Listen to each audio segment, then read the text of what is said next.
guys nanjye natunguwe nahaye Manus projet y'umukiriya wamaye mwubakira website nafashe projet yose ndayifata nyishyira muri description nyiha Manus ngo iyinyubakire ndebe uko iza kuza kuyikora ndababwiza ukuri yamaye website imeze neza nk'iyo nakubaka 95 kwijana ngewe maze imyaka 8 nubaka website nzi icyo twita website nziza na website mbi iyi website Manus yankoreye ni nziza kuri laptop ni nziza kuri tablet ni nziza kuri telefone igaragara neza cyane nanjye natunguwe cyane guys akazi kaje kama software developers karimo karagenda gusa guys irimo iratanga na business opportunities ku bantu mutari muri abatech harimo n'uburyo wakinvestingamo mwabona uburyo bwa AI reka turebe website yakoze nyuma yo ndaza kuza kubabwira business opportunities irimo bino bintu wakoreshamo Manus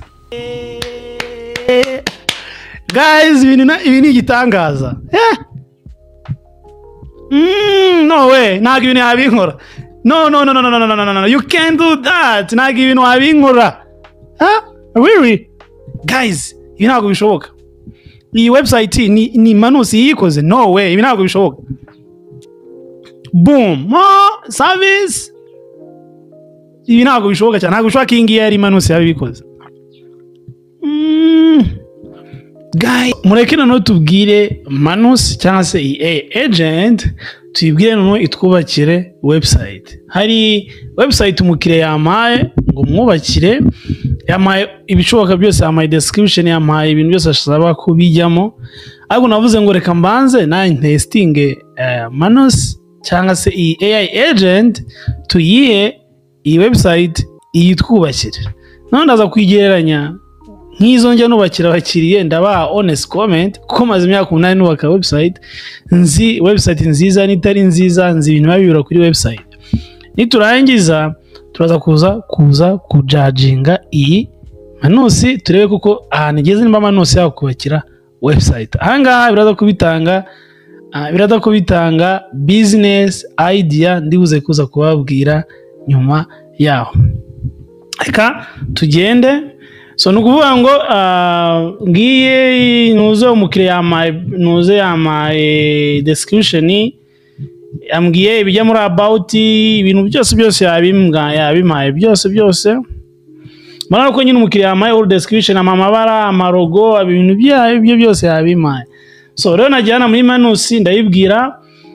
based on document design for me corporate website with these pages homepage irankorera homepage about service page contact page nirangiza ndayibwira ngo try to follow the instruction in the document yego nurangiza host it and generate URL for me ubanye naje na uploading mo document iraza so rero ikintu bita AI cyo bishatse kuvuga ubu nshatse nakigendera mu kazi ikaza kuza ku notifyinga ko yarangiza ikagira ute ikaza ku nkorera website yanjye byose kabirangiza ubu rero ngiye kuba nigiriye mu tuzi twanye two mu rugo dukiya ntunganya utuntu ndaza kuza kugaruka ndebe aho izaba igejeje nindangiza turaza kuza kureba icyo iza kuza kudareka rero nigire mu tuzi twanye two mu rugo ndagaruka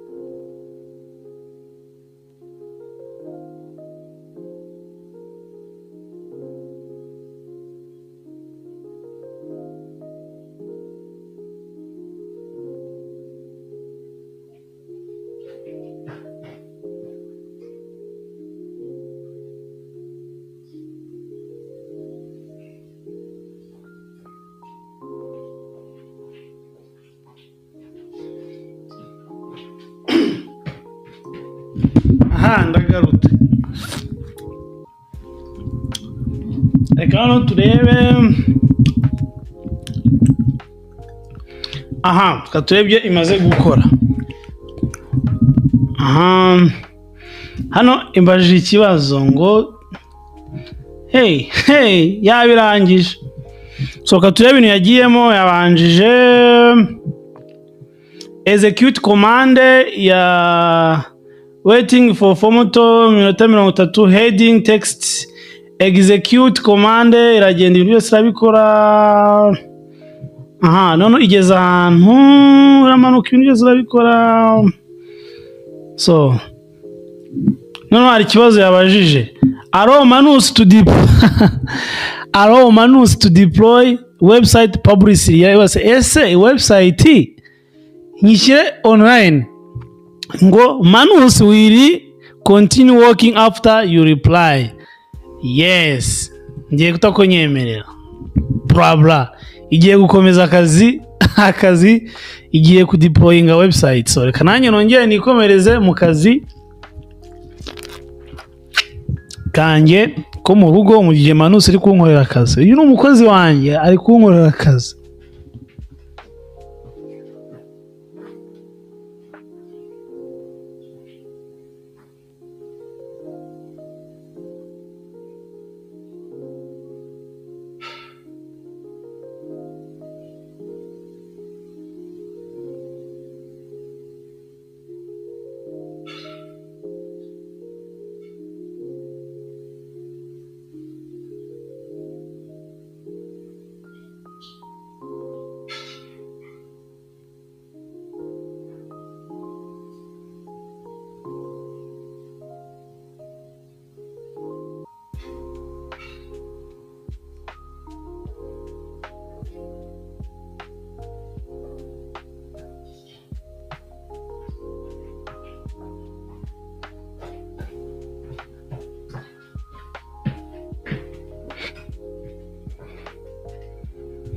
Boom, ndagarutse katwongeye turebe hano ibintu ko yayirangije. First of all hano yamaye amakode. Aya makode nshatse najya kuya deployinga aho nshatse hose kuri hosting nshatse yose. Izi ni code rwose. Izi code. Noneho ubona ko yamaze kugira deploy website yayirangije byose. Kindi ndi gushaka kureba completed website ndimo ndashaka URL yayiriye kanyibaze where is URL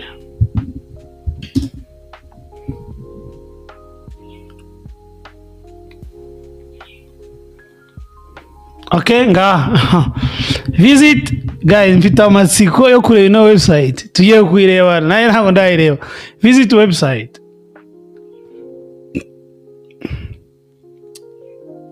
hey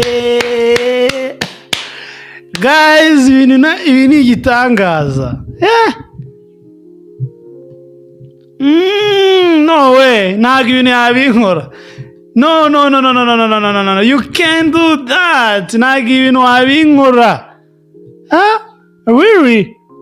guys ibi ntabwo bishoboka iyi website ni Manus yikoze no way ibi ntabwo bishoboka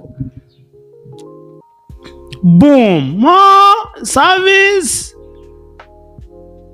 ibi ntabwo bishoboka cyane ntabwo bishoboka ko iyi ngiyi yari Manus yabikoze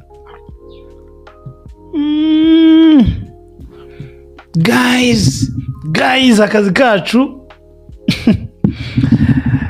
ese ibintu bibereka akazi kacu kaba developer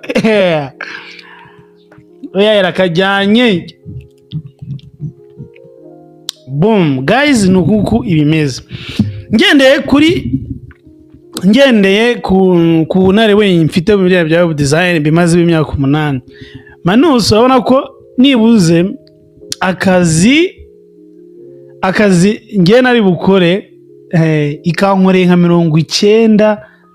95%. Bivuze ngo nabishatse iyi website natakongera nkayihumukire gutya imeze being honest kandi ndi kubabwira ntari gushyamo ibintu by'ibikabyo rero akazi business model mahanga uri umuntu uri seriye uri umuntu ushaka kubyaza internet amafaranga watangira web design business ushaka kumbwira uti yego Manus nyine irabikora ariko ntago ari abantu bose bazashyiramo ingufu ngo bajye baza ngo Manus bakorere ntago ari abantu bose bazi ngo structure website ni iki uwaye usabwa no kwiga ubumenyi kuri web design warangiza wagura nka membership ya Manus warangiza ukazajya wubakira abantu ama website so ikindi niba uri wa muntu utaratangira kubona amafaranga yo kubaka website nyine kuko website nyubakira 300 minimum hari iyo twubakira 300 250 ariko uriya website iri standard price ya website ni 200 ariko ayo ngo ukabutayabona wakoresha Manus ukawisetinze online ariko still yarumvikana uzakina hosting uzakina domain name uzaza muri Afinovators tubikugurisha Afinovators ni company mpagarariye ikoranabuhanga ifasha abantu kubyaza umusaruro internet aho tubaha hosting domain name na web design services bana muri kuri kaminuza bana mwarangije mutarabona akazi dore ngiyi business idea muzavuge ngo teacher Sam ntacyo nabahaye ikindi abantu muri kuri kaminuza dore muri kwiga software development murabona ko akazi kanyu AI yatangiye kugira ute kugatwara niba muri murashaka kugira ngo akazi kanyu gasecuring ni mushyire ubumenyi muri AI ahubwo mutangiye mukora ama AI azajya afasha abantu kubaka website mwege mutagize mudahari kubera ko mwebwe musobanukiwe website structure za website uko website biteye nurangiza wowe ukore AI platform yazajya ifasha abantu gukora ama website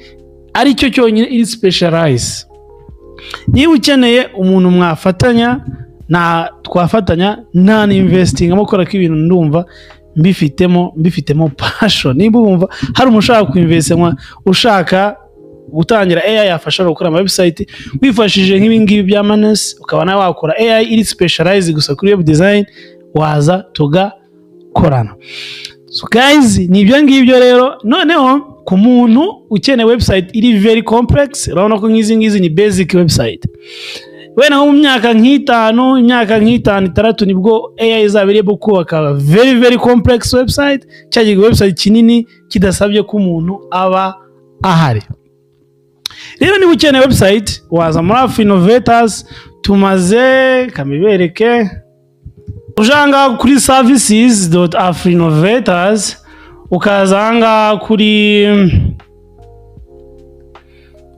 kuri business website hano ujara kuri portfolio kaza kuri business website tumaze kubaka ama website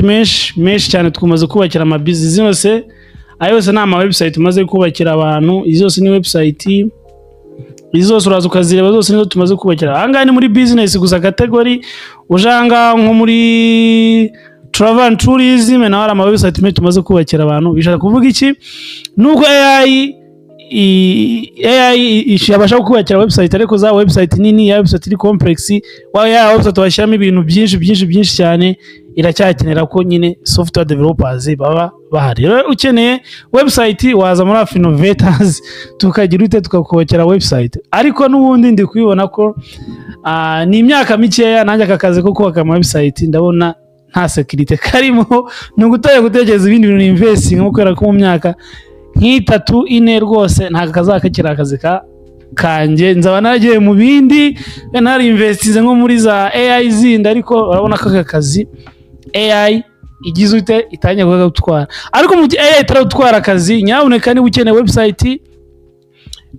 ngwino tumaze imyaka 8 tubikora tumaze imyaka 8 dukubakira abantu ama website mfite experience y'imyaka 8 bivuze ko nzi icyo bita website nzima website selling website wabyazamo umusaruro ama NGO travel and tourism company abantu mukena ama-e-commerce abantu mukene ibintu anything wakenera kuyana website yewe n'ama software turayubaka ama application ya telefone turayubaka tuzara ko ari na AI yakubaka application so nibyo ngibyo nambabwiye rero nawe utaha mukomeze gukora subscribe kuri Teacher Sam, ndabakunda cyane.